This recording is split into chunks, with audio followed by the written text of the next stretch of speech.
Être une femme en situation de handicap n'est en rien un blocus pour l'épanouissement professionnel. Pendant 2 jours, Yves Poncy à Chilwell, avec la participation de Verle Jacquemine, ont pensé à valoriser la bravoure de ces femmes via l'organisation de la journée de la diversité. Nous sommes à la 2e journée des Diversity Days et la 2e édition des Diversity Days, ça a commencé hier à l'UNESCO avec le film Strasbourg que j'ai co-réalisé avec Achille Gouem et qui était plus dans la démarche de voir comment les femmes en situation de handicap sont allées au-delà de leur handicap, partir sur une idée qu'on a un handicap mais on peut développer nos compétences et créer nos entreprises et pouvoir s'émanciper et avoir une autonomie économique et financière. Je suis très contente qu'on ne s'est pas limité à l'handicap visuel parce qu'en fait toute personne en situation de handicap a besoin d'une attention particulière. Dans la longue liste des activités liées à cet événement, le théâtre. Qui permet de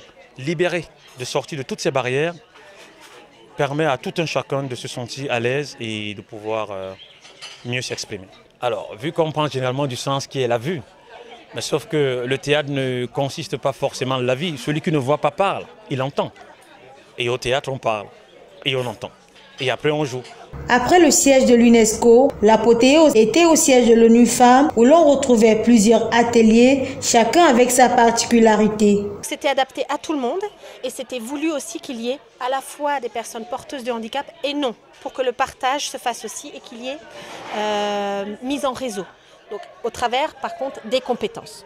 Que le but c'était qu'ils partent avec quelque chose, donc il y a une sorte de cartographie, une visualisation de ces compétences et je vais partager ces documents dans ce groupe WhatsApp et forcément ça a du sens puisque ça veut dire que tout le monde va pouvoir avoir les coordonnées des autres pour rentrer en relation. Pour clôturer, des conseils pratiques pour galvaniser ces femmes face au regard de la société, tout comme les coups durs de la vie. Il ne faut jamais regretter de ne pas avoir essayé, il faut essayer pour ne pas regretter. Ça, quel que soit le handicap, quelle que soit la situation de vie qu'on peut vivre, le plus important dans la vie n'est pas de posséder les meilleures cartes, mais de bien jouer celles que nous avons entre les mains. Et là, on peut s'en sortir.